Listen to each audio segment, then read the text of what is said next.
ইয়া আইয়ুহাল্লাযীনা আমানু ইসতাঈনু বিস-সাবরি ওয়াস-সালাহ ইন্নাল্লাহা মা'আস সাবিরিন। হযরত সাদ ইবনে আবি ওয়াক্কাস আগেই ঘোষণা দিয়ে বলছেন, আজকে তোমাদের সাথে পরামর্শ করে আমি সিদ্ধান্ত নেব না, আমার সিদ্ধান্তটা জানায়া দেব। আমার সিদ্ধান্তের সাথে কে কে একমত হতে পারো? কি সিদ্ধান্ত? আমি আমার যুদ্ধের ঘোড়াটা নিয়ে নদীতে নামতে চাই, আমার পিছনে কে কে নামতে পারবা?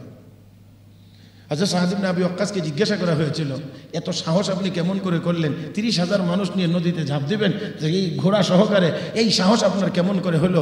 আমি একবার এই সিদ্ধান্ত নেওয়ার আগে সকলের চেহারার দিকে তাকায় রয়েছি, সকলের চেহারা আমি একবার জরিপ করে দেখেছি, একটা চেহারার মধ্যেও গুনাহের কোনো কালো দাগ দেখা যায় না। আমার বিশ্বাস হয়ে গিয়েছে যে এই চেহারাগুলোতে গুনাহের কোনো কালো দাগ নাই, নদীর পানি তাদেরকে গ্রাস করতে পারে না।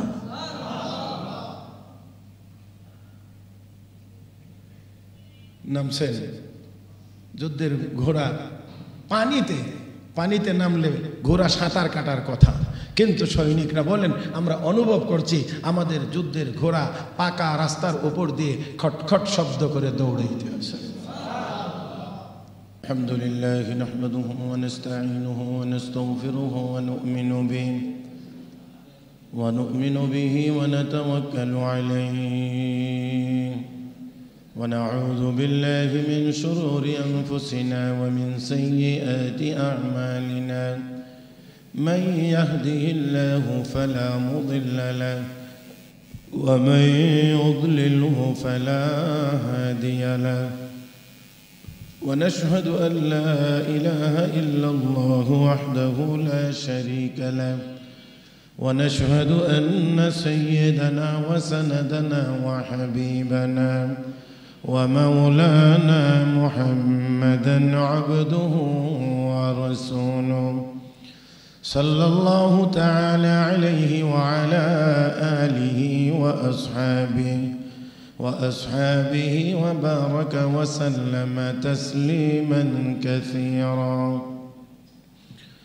أما بعد فأعوذ بالله من الشيطان الرجيم.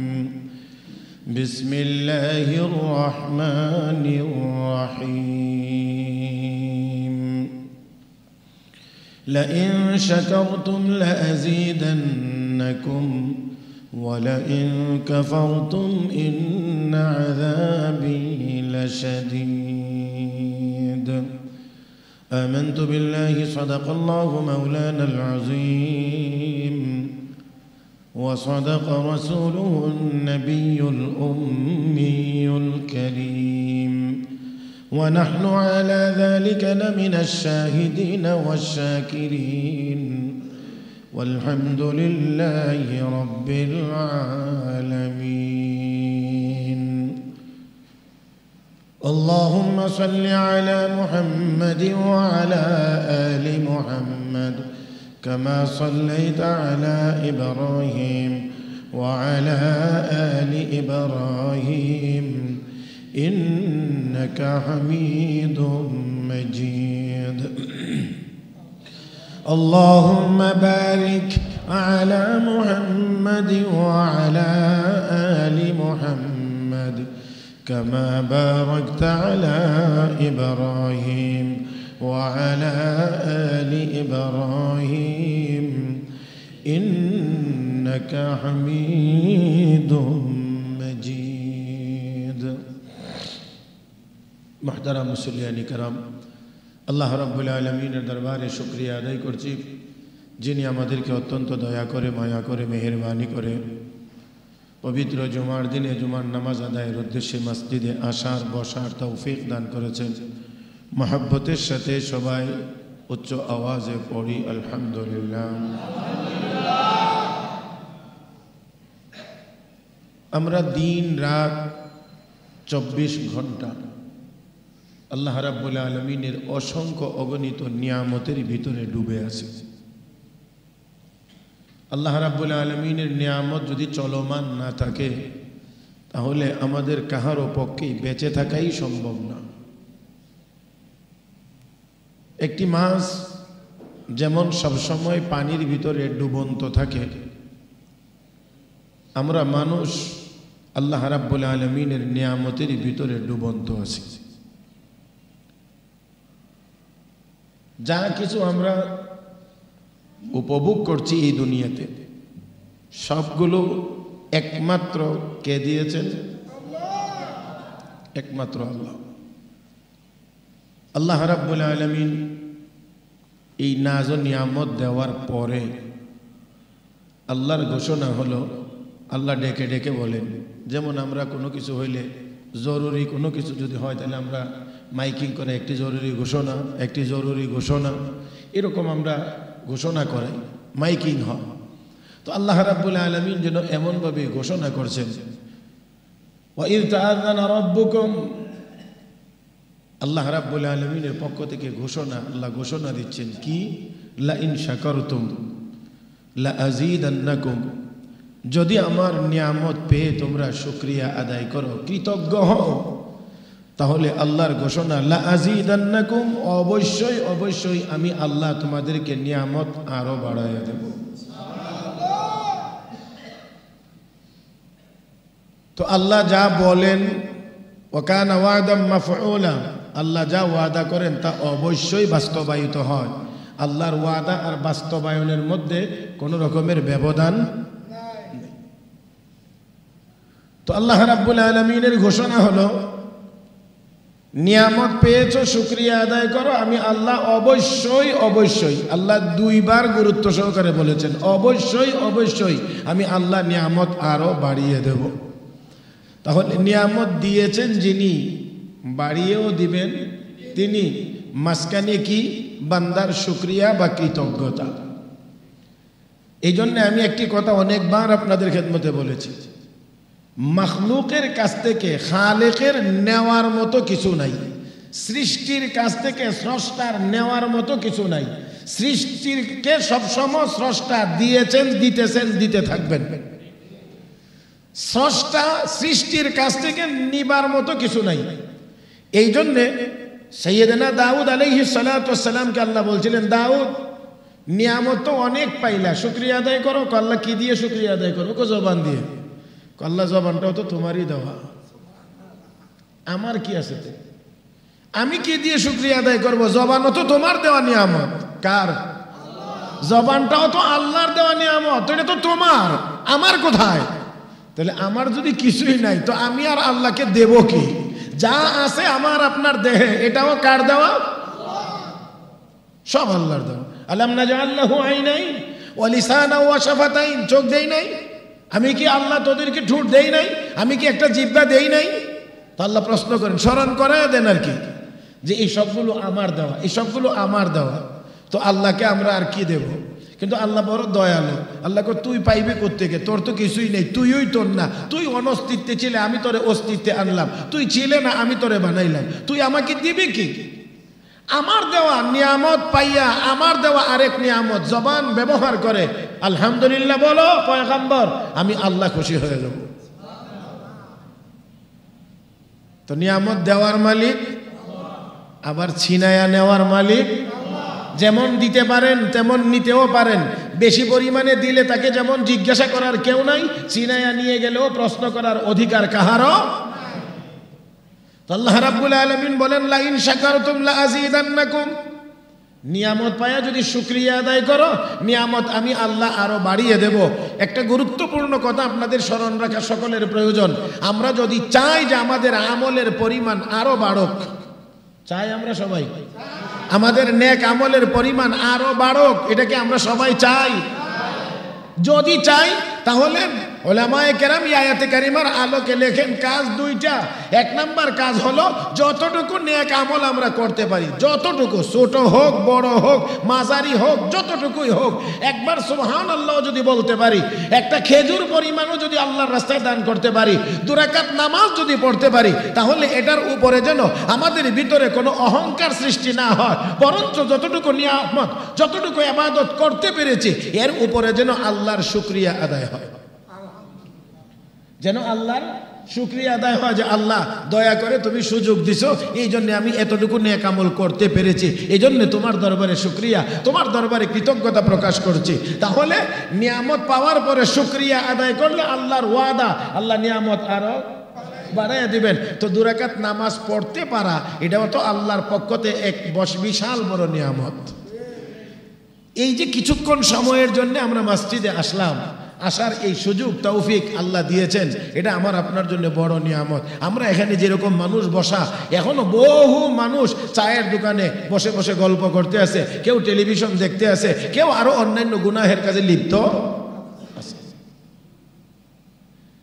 তো মসজিদের ভিতরে আসতে পারাটা এটাও তো আল্লাহ পাকের এক বিশেষ নিয়ামত। তো যদি আমরা আমলের পরিমাণ বাড়াইতে চাই, তাহলে প্রথম নাম্বার কাজ হলো যতটুকু নেক আমলের সুযোগ আল্লাহ দিয়েছেন এতটুকুর উপরে গর্ব অহংকার ছেড়ে দিয়ে আল্লাহর শুকরিয়া আদায় করা।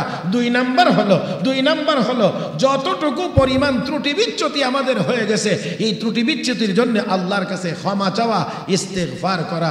কারণ ইস্তেগফারের দ্বারা নিয়ামত বাড়ায় দেওয়ার ঘোষণা আল্লাহর পক্ষ থেকে আসে। আল্লাহ রাব্বুল আলামিন বলেন, استغفروا ربكم إنه كان غفارا يرسل السماء عليكم مدرارا ويمددكم بأموال وبنين ويجعل لكم جنات ويجعل لكم أنهارا। আল্লাহ রাব্বুল আলামিন এখানে ইস্তিগফারের অনেকগুলো পুরস্কারের কথা বলেছেন।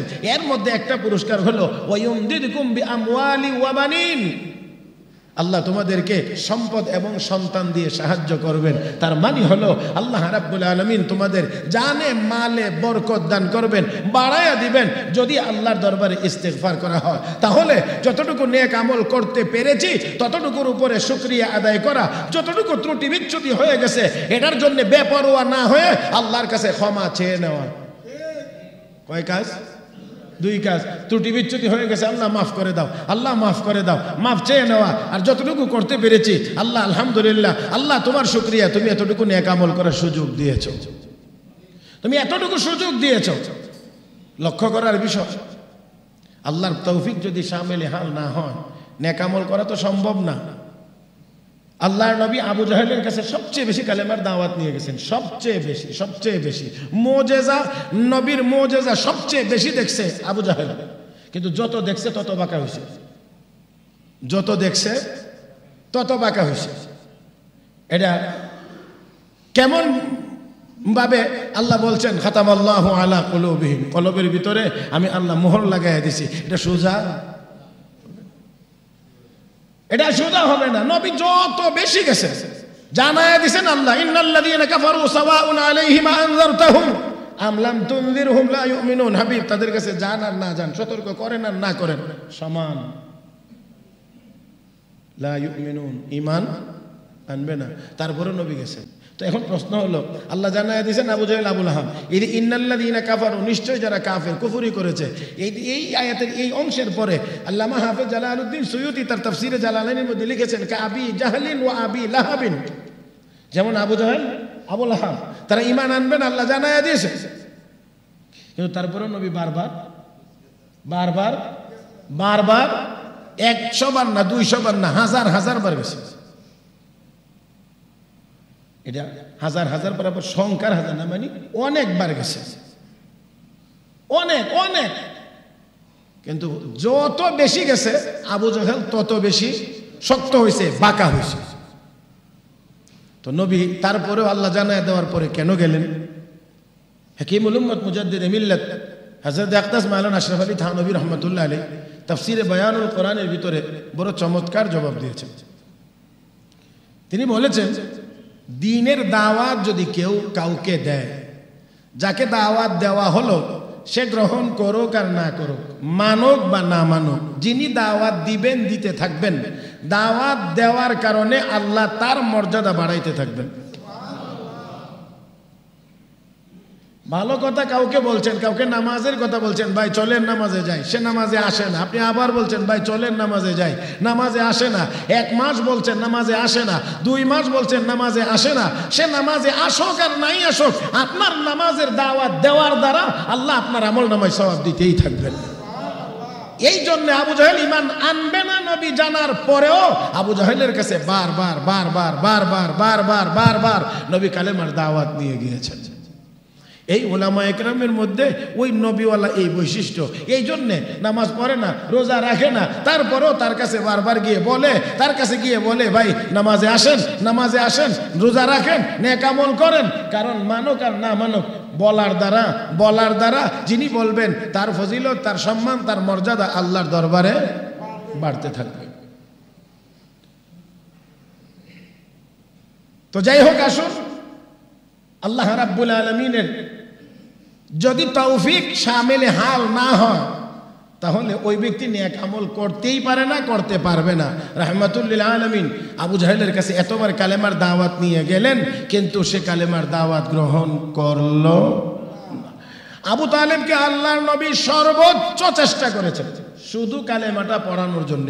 সর্বশেষ আল্লাহর নবী বলছেন, চাচা জোরে আওয়াজ করে পড়া লাগবে না, আমার কানে কানে একবার বলেন, তাও আমি আল্লাহর দরবারে সাক্ষী দেব যে আল্লাহ আমার চাচা কালেমা পড়ে মৃত্যুবরণ করেছে।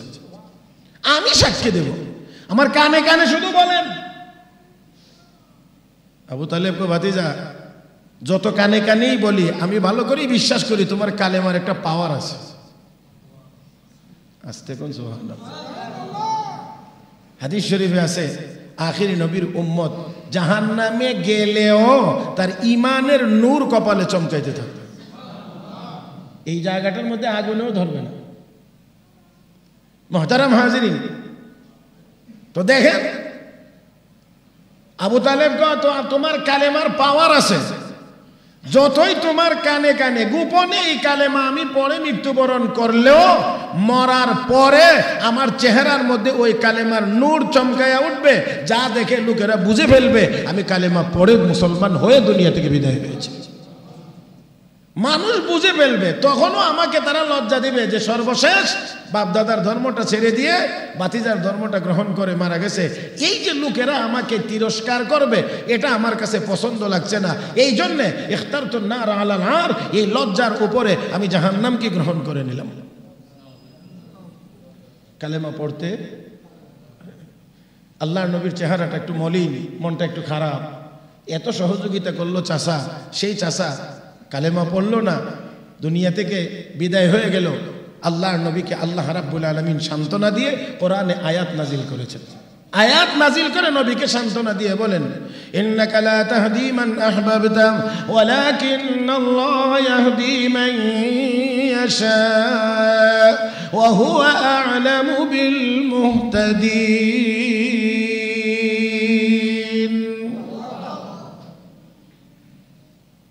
হাবিব, আপনি যাকে পছন্দ করেন, আপনি যাকে ভালোবাসেন, তাকে আপনি চাইলেই হেদায়েত দিতে পারবেন। হেদায়েত আমি দেব। কে দিবেন? কে দিবেন? এই জন্য হযরত বেলাল দেখতে খুব সুন্দর ছিলেন তো, হ্যাঁ, কালো, কালোর মধ্যেও আমার একটা কাটিং কোটিং ভালো থাকলেও যে মনে হোক, মানে এই জন্য মানুষ বলে না যে ফেস কাটিংটা ভালো, চামড়াটা একটু কালো, কিন্তু এমনও না, মানে সৌন্দর্যের যে যা কিছু আছে আল্লাহর রহমতে কিচ্ছু নাই। তো এই জন্য হযরত বেলাল বলতেন, আল্লাহ যদি হেদায়েত বন্টনের দায়িত্ব দুনিয়ার কোনো মানুষের কাছে দিতেন, তা আমি বেলাল পর্যন্ত হেদায়েত এসে পৌঁছতো না। হ্যাঁ, আর বর্তমান দুনিয়ার মেম্বার চেয়ারম্যানরা যদি দিত, বলে তোমরা একটু হেদায়েত বন্টন করে দিয়েছো, তো উভয়ই ছিল না। হযরত বেলাল বলেন, দুনিয়ার কোনো মানুষের কাছে যদি আল্লাহ হেদায়েতের বন্টনের দায়িত্ব দিতেন, তাহলে আমি বেলাল পর্যন্ত হেদায়েতের ভাগ আসতো না। যেহেতু আল্লাহ নিজে বন্টন করেছেন, এই জন্য আমি বেলালের ভাগে হেদায়েতের দৌলত নসিব হয়েছে।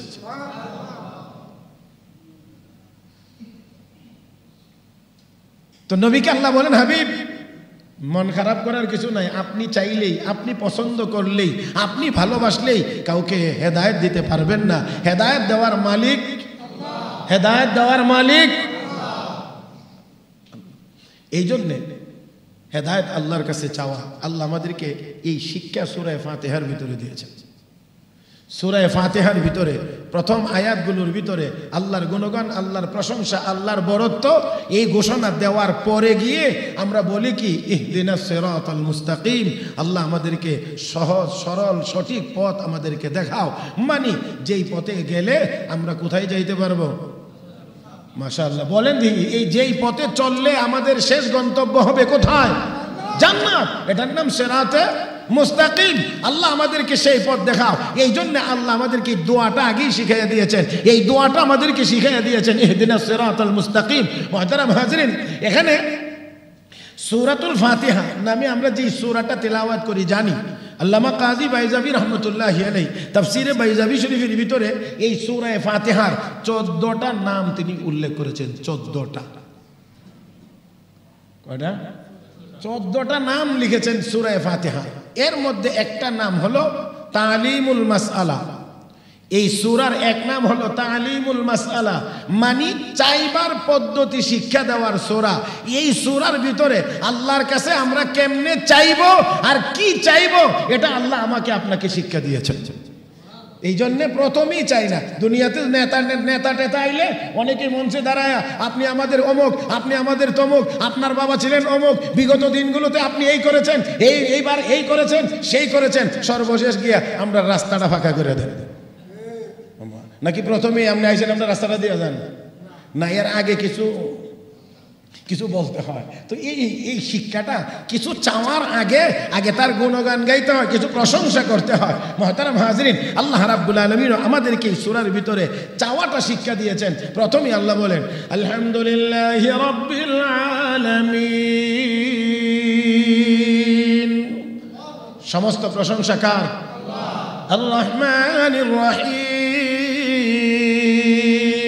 যিনি রহমান যিনি রহিম। মালিক ইয়াউমিদ্দিন, যিনি কিয়ামত দিবসের মালিক। কে তিনি? কে তিনি? তারপরে গিয়ে কি বলি? ইয়াকা না'বুদু, আল্লাহ আমরা তোমারই গোলামি করি। যেমন নেতারে কই, নেতা গত ইলেকশনেও মাঠে ছিলাম, এবারেও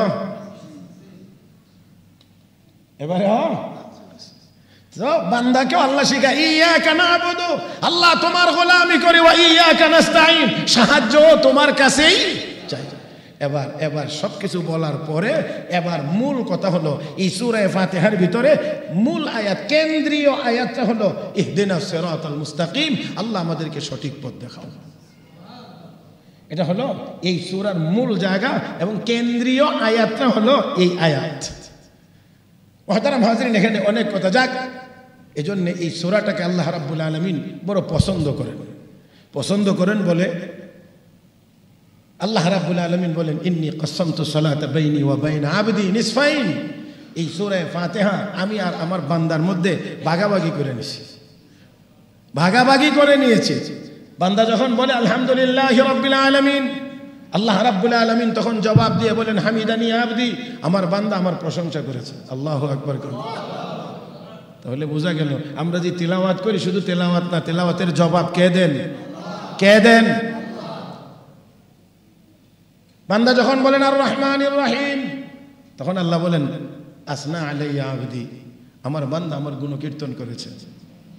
যখন বান্দা বলে মালিক ইয়াউমিদ্দিন, কিয়ামত দিবসের মালিক, তখন আল্লাহ বলেন মাজ্জাদানি আবদি, আমার বান্দা আমার বরত্ব ঘোষণা দিয়েছে। যখন এই এতটুকু বলার পরে গিয়ে যখন বান্দা বলে ইয়াকা না'বুদু ওয়া ইয়াকা নাস্তাঈন, তখন আল্লাহ বলেন হাযা বাইনি ওয়া বাইনা আবদি, এটা আমার বান্দার মাঝখানে 50-50, অর্ধেকটা আমার অর্ধেকটা বান্দার। ওয়ালি আবদি মা সাআল, আর আমার বান্দা যা চাইছে আমি আল্লাহ তাকে তা দান করলাম।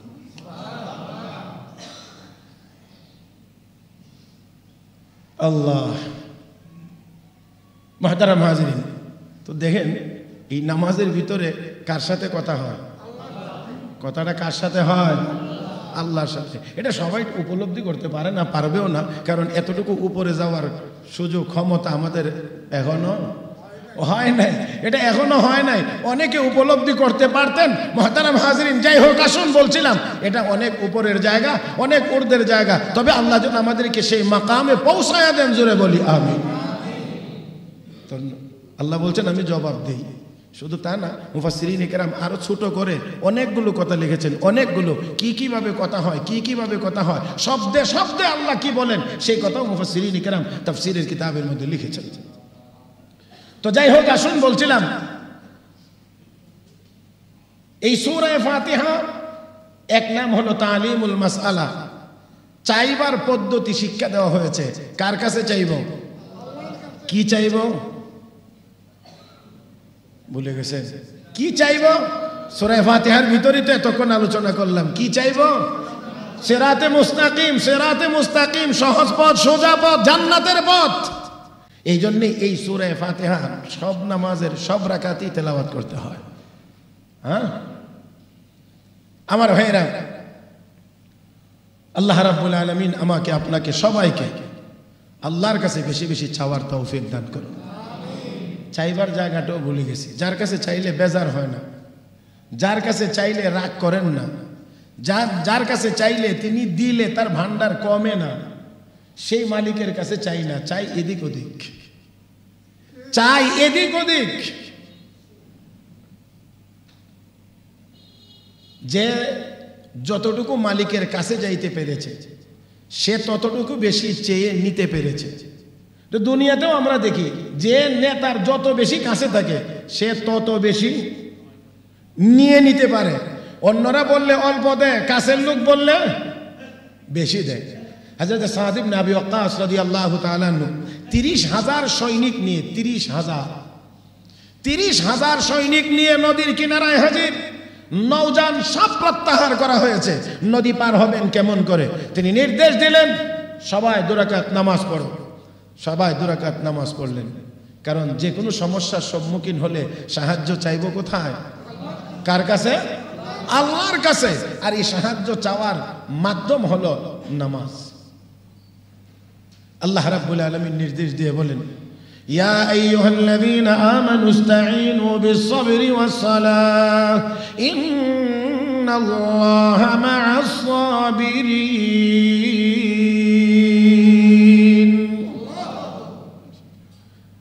হাফেজ সাহেব, আজকের মাইকের সেটিংটা এটা একটু মোবাইলে ছবি উঠায় রাখেন যাতে এই ভলিউমটা ঠিক থাকে। আজকের ভলিউম বলতেছে ওয়াজ একটু লম্বা করে করবার লাগে, নিয়ত করে উঠছি ওয়াজ কম করে করো। হ্যাঁ ঠিক আছে, মানে একেবারে মহা ঠিক।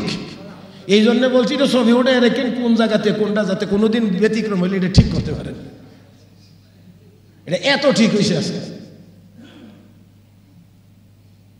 জি, এটা তো সহযোগী, তো সহযোগিতাটা ভালো হইলে কাজের পরিমাণ বাড়ে। আর হেল্পার যদি খারাপ হয় তো ড্রাইভার বেশি সুবিধা মতো গাড়ি চালাইতে পারে না। আলহামদুলিল্লাহ। তো যাই হোক, চাওয়ার জায়গা তো আল্লাহর দরবার, যেখানে চাইলে কোনো বেজার হয় না, রাগ করেন না, দিতে অসুবিধা হয় না, দিলে কমে না। হযরত সাদ ইবনে আবি ওয়াক্কাস বললেন নামাজে দাঁড়িয়ে যাও। সবাই নামাজে দাঁড়াইলেন। অতঃপর হযরত সাদ ইবনে আবি ওয়াক্কাস নামাজ শেষ করে আল্লাহর কাছে দোয়া শুরু করলেন, কান্নাকাটি করে শুরু করলেন, আল্লাহ নদী পার হওয়ার তো কোনো ব্যবস্থা আমাদের কাছে নাই, তবে তুমি চাইলে কোনো কিছু ছাড়াও নদী পার করে দিতে অসম্ভব? আল্লাহর পক্ষে অসম্ভব? আল্লাহ তুমি চাইলে ব্যবস্থা আছে। আল্লাহ কেমনে করবেন এটা আল্লাহটা ভালো জানেন। আল্লাহ কিভাবে করতে পারেন? হযরত সাদ ইবনে আবি ওয়াক্কাস আল্লাহর কাছে কান্নাকাটি করলেন, দোয়া করলেন। ও মুসলমান, হযরত সাদ ইবনে আবি ওয়াক্কাস দোয়া করার পরে এবার তিনি সকলের সামনে, হযরত সাদ ইবনে আবি ওয়াক্কাস সেনাপতি, সকলের সামনে ৩০,০০০ সৈনিক ওনার পিছনে রাতের অন্ধকারে খরস্রোতা দাজলা নদীতে যুদ্ধের ঘোড়াটা নিয়ে নেমে যাচ্ছে। নেতা পিছনে না আগে? হ্যাঁ আগে, আগেই ঘোষণা দিছে। হযরত সাদ ইবনে আবি ওয়াক্কাস আগেই ঘোষণা দিয়ে বলছেন, আজকে তোমাদের সাথে পরামর্শ করে আমি সিদ্ধান্ত নেব না, আমার সিদ্ধান্তটা জানায়া দেব। আমার সিদ্ধান্তের সাথে কে কে একমত হতে পারো? কি সিদ্ধান্ত? আমি আমার যুদ্ধের ঘোড়াটা নিয়ে নদীতে নামতে চাই, আমার পিছনে কে কে নামতে পারবা? হযরত সাদ ইবনে আবি ওয়াক্কাসকে জিজ্ঞাসা করা হয়েছিল, এত সাহস আপনি কেমন করে করলেন? 30,000 মানুষ নিয়ে নদীতে ঝাঁপ দিবেন এই ঘোড়া সহকারে, এই সাহস আপনার কেমন করে হলো? আমি একবার এই সিদ্ধান্ত নেওয়ার আগে সকলের চেহারার দিকে তাকায় রয়েছি, সকলের চেহারা আমি একবার জরিপ করে দেখেছি, একটা চেহারার মধ্যেও গুনাহের কোনো কালো দাগ দেখা যায় না। আমার বিশ্বাস হয়ে গিয়েছে যে এই চেহারাগুলোতে গুনাহের কোনো কালো দাগ নাই, নদীর পানি তাদেরকে গ্রাস করতে পারে না।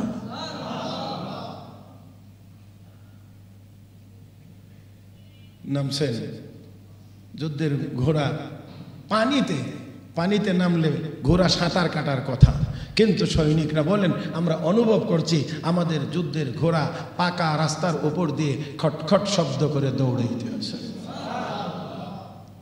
কে পারেন? কে পারেন? তো চাইব কার কাছে? আমি অনেক দূর চলে গেছি, ওইখানে থেকে ঘুরে আসতে আসতে ঘড়ির কাঁটা আমাকে অবশ্যই ওভারটেক করে ফেলবে, সেজন্যে আমি রেখেই আমাকে আবার আমার জায়গাতে ফিরে আসতে হবে। মুহতারাম হাজিরিন, তো ইবাদতের পরিমাণ যদি বাড়াইতে হয় তাহলে শুকরিয়া আদায় করতে হবে, আর বেশি পরিমাণে ইস্তিগফার করতে হবে। ইস্তিগফারের দ্বারা আল্লাহ নিয়ামত বাড়ায়া দেন, শুকরিয়ার দ্বারা আল্লাহ রাব্বুল আলামিন নিয়ামতের পরিমাণ আরো বাড়ায়া দেন, আরো বাড়ায়া দেন। এই জন্য রবের ঘোষণা হলো লাইন শাকারতুম লাযিদান্নাকুম, হে বান্দা বান্দি যদি আমার নিয়ামত পেয়ে শুকরিয়া আদায় করো তাহলে আমি আল্লাহ ঘোষণা দিলাম অবশ্যই অবশ্যই আমি নিয়ামত আরো বাড়ায়া দেব, আরো বাড়ায়া দেব, আরো বাড়ায়া দেব। এবার নিয়ামতের যদি বৃদ্ধি চান, নাজ নিয়ামতের পরিমাণ বাড়ুক, তাহলে অবশ্যই যতটুকু পেয়েছেন ততটুকুর উপরে শুকরিয়া আদায় করতে হবে, যতটুকু ত্রুটি হয়েছে সেই জন্য আল্লাহর দরবারে ক্ষমা চাইতে হবে। বান্দার কাছে চান তো এটাই, বান্দা আল্লাহর কথা বলবে, আল্লাহর গুণগান গাইবে, আল্লাহর প্রশংসা করবে, আল্লাহর সামনে মাথা নত করবে, আল্লাহ রাব্বুল আলামিনের দরবারে নিজেকে ছোট বলে জাহির করবে, আল্লাহকে বড় বলে প্রকাশ করবে। এটাই তো আল্লাহ চান, আর তো কিছুই আমাদের কাছে দেওয়ার মতো নেই। তারপরে আল্লাহ রাব্বুল আলামিন পরের অংশে গিয়ে বলেন ওয়ালা ইন কাফারতুম, নিয়ামত পেয়ে যদি শুকরিয়া আদায় না করো, অকৃতজ্ঞ হও। যেমন আমাদের অনেকেরই এই বদ অভ্যাস, অনেক কিছু থাকার পরেও যদি জিজ্ঞেস করা হয় তো বেশি সুবিধা না, বেশি ভালো না, এরকম একটা রেওয়াজ হয়ে গেছে। এই জন্য আমি একদিন মনে হয় বলছিলাম যে ভালো বেচা কেনা হয়েছে, ভালো ব্যবসা হয়েছে, তারপরে যদি জিজ্ঞেস করে ভাই এবার ঈদে কেমন বেচা কেনা হলো, না তেমন সুবিধা না যেমন মনে করছিলাম, এমন না। আর যদি আরব দেশে যান, সৌদি আরবে যান, তো গিয়ে দোকানদারকে জিজ্ঞেস করুন ভাই কাইফাল হাল ইয়া আখি, ও ভাই কেমন আছেন? আলহামদুলিল্লাহ আলহামদুলিল্লাহ আলহামদুলিল্লাহ। তাদের কথার ভিতরে ইনশাআল্লাহ মাশাআল্লাহ আলহামদুলিল্লাহ আস্তাগফিরুল্লাহ লা হাওলা ওয়ালা কুওয়াতা ইল্লা বিল্লাহ। একজনে যদি খারাপ আচরণ করে রাগান্বিত হয়, গালিও দেয়, পাল্টা গালি না দেখো লা হাওলা ওয়ালা কুওয়াতা ইল্লা বিল্লাহ আস্তাগফিরুল্লাহ। রাগ যদি ওঠে, রাগের সময় তারা আস্তাগফিরুল্লাহ পড়ে, রাগের সময় লা হাওলা ওয়ালা কুওয়াতা ইল্লা বিল্লাহ পড়ে। আর আমাদের দেশে এতটুকু বাচ্চা 5 বছর বয়স হয়েছে, সে যদি একটু রাগ করে, যেই শব্দ উচ্চারণ করে, এই শব্দগুলো আমাদের মতো এত বেআমল মানুষ শুনতে প্রস্তুত না। আমি এই শব্দ উচ্চারণ তো কল্পনাও করা যায় না। এটা আপনারা অবশ্যই বুঝতে পেরেছেন যে কি কি শব্দ উচ্চারিত হয় এই অবুঝ বাচ্চাদের মুখ থেকে। এই বাচ্চাগুলো এই শব্দ পাইলো কোথায়? নিশ্চয়ই আমরা মুরব্বীর কাছ থেকে শুনছে।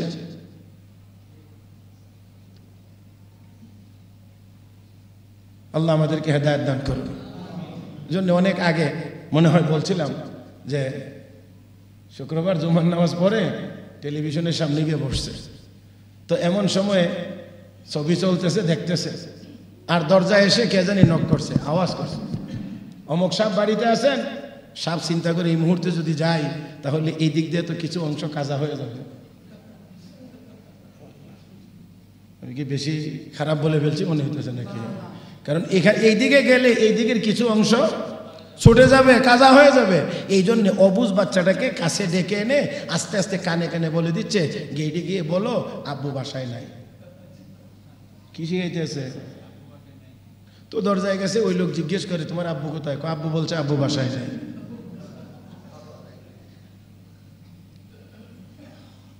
এই তো আমাদের তালিম, এই তো আমাদের দেওয়া শিক্ষা। তো এই ছেলে বড় হয়ে কি বলবে? জি, যা শিখিয়ে দিলেন তাই তো বলবে। তো আরেকদিন আপনার সাথে এটাই বলবে। সে যখন আরেকটু বড় হবে তখন আপনার সাথে ঘুরায়া এটাই বলবে। যখন আপনি ফোন করবেন কোথায়, তো আপনার পাশে থাকার পরেও সে বলবে আমি তো এখন চিটাগাং আছি আব্বু। এটা আপনাকে পেতেই হবে। আল্লাহ পাক আমাদের সবাইকে হেদায়েত নসিব করুন। আমরা যেন আমাদের সন্তানদেরকে সঠিক শিক্ষা দিতে পারি, সেই তৌফিক যেন আল্লাহ আমাদেরকে দান করেন। আমরা যেন সঠিকটা শিখাইতে পারি, সত্য কথা বলা যেন শিখাইতে পারি, মিথ্যার আশ্রয় যেন আমরা না নেই। আল্লাহ যেন আমাদেরকে হেফাজত করেন, বলি আমিন। তো মুহতারাম হাজিরিন, আমি আয়াত তেলাওয়াত করেছিলাম। আমার টার্গেট ছিল আজকে বয়ান আরেকটু কম হবে, তারপরেও আমি কথা বলতে গিয়ে এই জায়গা পর্যন্ত চলে এসেছি। নিয়ামত পাইয়া আমরা অহংকারী না হয়ে আল্লাহর কৃতজ্ঞতা যেন প্রকাশ করি, তাহলে নিয়ামতের পরিমাণ কমবে না বাড়বে? বাড়বে, বাড়বে। এই জন্যে যতটুকু নামাজ পড়তে পারি, যতটুকু তেলাওয়াত করতে পেরেছি, যতটুকু জিকির করতে পেরেছি, যতটুকু দরুদ শরীফ পড়তে পেরেছি, এর উপরে অহংকার নয়, আল্লাহর দরবারে শুকরিয়া আদায় করা। আর আমল করতে গিয়ে যতটুকু ত্রুটি হয়েছে সেই জন্য আল্লাহর কাছে ইস্তেগফার করা। সর্বশেষ সাইয়েদনা হযরত সুলাইমান আলাইহিস সালাতু ওয়াস সালামের একটি দোয়া আল্লাহ কোরআনে উল্লেখ করেছেন। এই দোয়াটা আল্লাহর কাছে পছন্দ হয়েছে, এই জন্যে আল্লাহ এই দোয়াটা আমাদের জন্য কোরআনে আয়াত আকারে আল্লাহ নাজিল করেছেন। সাইয়েদনা সুলাইমান আলাইহিস সালাম দোয়া করতেন, রব্বি আউজিনি আন আশকুরা নি'মাতাকা আল্লাতী আন'আমতা আলাইয়া ওয়া আলা ওয়ালিদাই ওয়া আন আ'মালা সালিহান তারদাহ ওয়া আদখিলনি বিরহমাতিকা ফি ইবাদিকাস সালিহিন।